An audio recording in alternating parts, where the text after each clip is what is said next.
Bakit nga ba galit na galit si President Ferdinand Marcos Jr. dun sa mga kumita at nangurakot daw mula sa crucial flood control projects?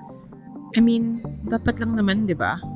In his fourth State of the Nation address, President Marcos got the most applause when he promised to hold accountable through what he says will be a transparent audit those na kumita nga from these projects.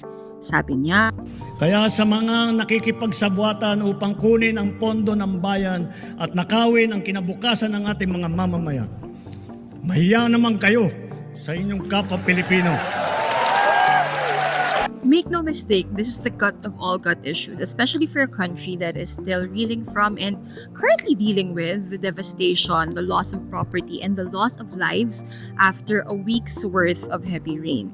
And so aside from the fact that this is what a president needs to do, that is to address the most pressing needs of a nation, this is also Marcos's attempt to be more explicit in listening to the needs of the Filipino people. Sabi niya, this is a lesson that he learned from a devastating loss in the 2025 elections where his slate only got 5 out of 12 seats in the Philippine Senate. But also, if you think about it, the president has made a habit of making strong pronouncements and declarations towards the end of hour-long SONAs. Noong 2022, nangako siya na he will not cede even a square inch of Philippine territory to foreign powers. In 2023, he promised to grant amnesty to returning rebels.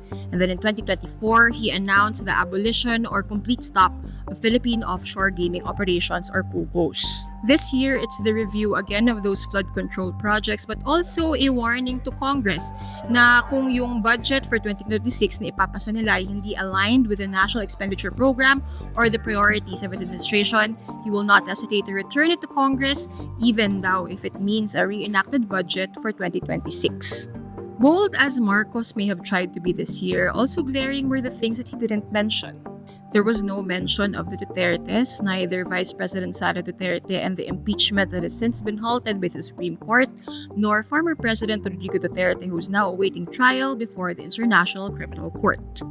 Marcos also made no mention of the West Philippine Sea, unlike in previous versions of the SONA. Marcos promised a Bagong Pilipinas, and now with 3 years left in his term, how will this vision be rolled out exactly?